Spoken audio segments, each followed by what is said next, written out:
Today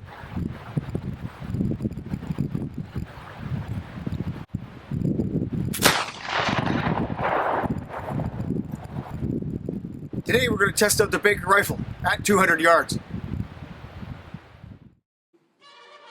The Baker rifle correctly enjoys a fantastic reputation that is deservedly imparted on it in modern times. But like all things legendary, time has not been kind to the claims of accuracy attributed to it. The most famous example of Baker rifle marksmanship was the shot made by Thomas Plunkett of the 95th, whereby he shot a French general at what was then considerably long range. This statement has, however, over time been grossly exaggerated, sometimes with the figure of 800 yards being attached to the account. Was the Baker rifle able to achieve such fantastic accuracy?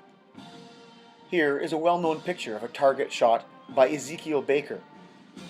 34 rounds, most inflicting bad wounds or death, hit the target. What is interesting is the size of the group and the range at which it was shot. 100 yards. Perhaps cause for thought. As mentioned earlier in the clip, I'm shooting at 200 yards. This is for a couple of reasons. The sights are calibrated for 200 yards being the maximum range, and 2, this is the range at which most of the shooting of the era was done by trained soldiers. DeWitt Bailey's work, British Military Flintlock Rifles, has some interesting references.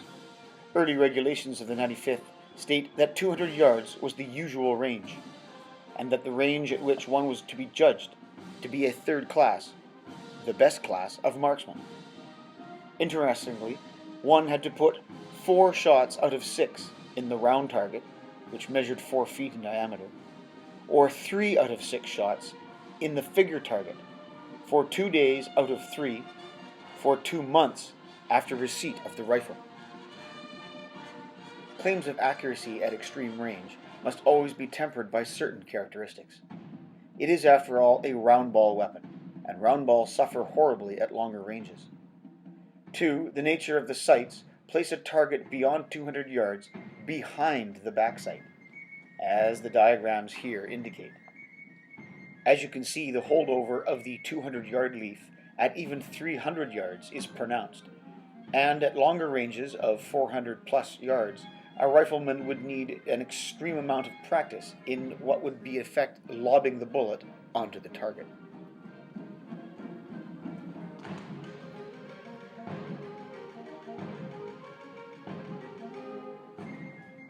This day's practice began with grouping at 100 yards.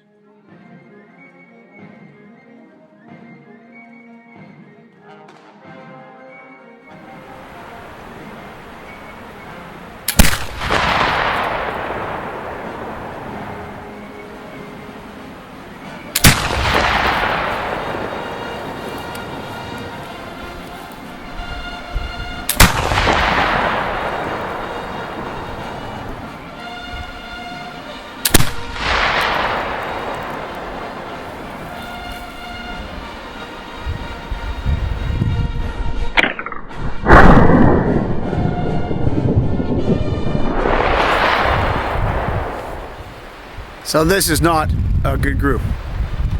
Typically I shoot anywhere from about 6 to 8 inches, and that ain't 8 inches. So, but generally speaking, except for the flyer right here, I'm on for line, vertical stringing notwithstanding. So I'll move back to 150 now, and we'll use the point of aim right in between these 2 aiming points here, and see if we can still hit the target. I'm expecting we can. The test will be at 200.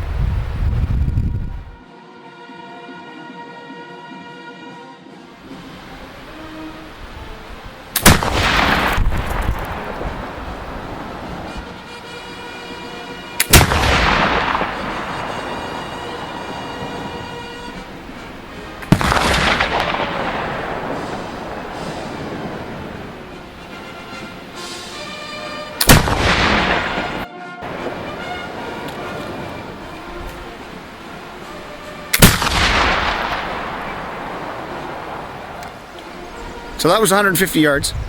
Didn't change my sight picture at all. Didn't change any sights. Point of aim, as mentioned, was right there. The foresight looked like a bit of a Mickey Mouse with 2 ears on the top corners. And that's where the follow shot is. So generally in line.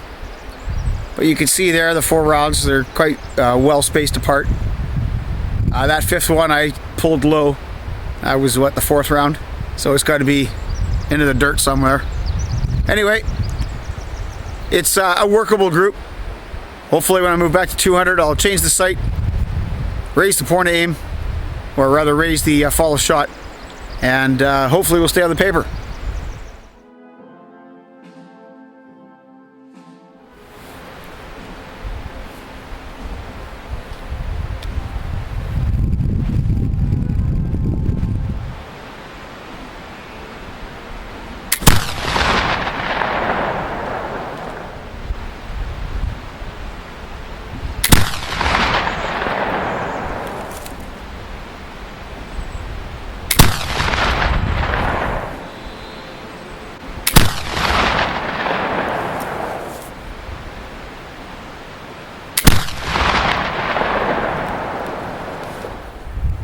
So that was a bit more difficult.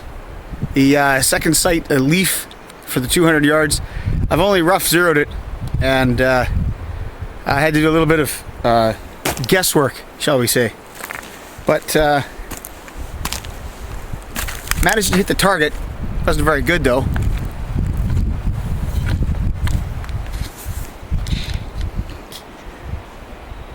As you can see, there's 5 hits all over the place. I think another 5 round group is in order here.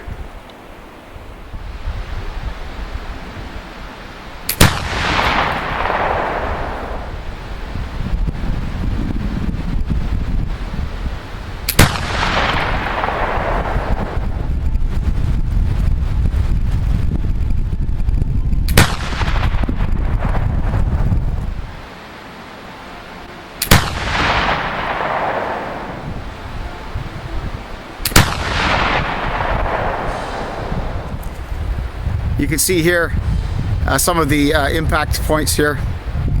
The grouping's about 22 inches or so at 200 yards, which by any modern standards is horrible. Well, really by any standards is horrible, but given the context of the day and the fact that the brown bess was accurate to maybe 50 yards, I'm shooting well within the size of a man at 200. It stands to reason that the reputation of the Baker rifle was certainly warranted. Here's a closer look. 1, 2, 3, 4, and the 5th is actually right there, just nicked the edge. So left to right, maybe a dozen or so inches, top to bottom 28, 22, something like that. There's my point of aim. Obviously I've got to adjust the sights a little better, maybe do a little bit of filing with it. But that's for another day because unfortunately I'm out of powder. But there's one good thing about shooting where I shoot. It's a whole lot of this.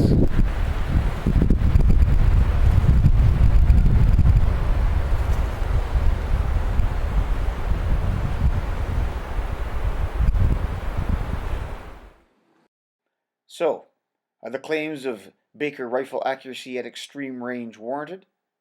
Well, I guess you'll have to decide.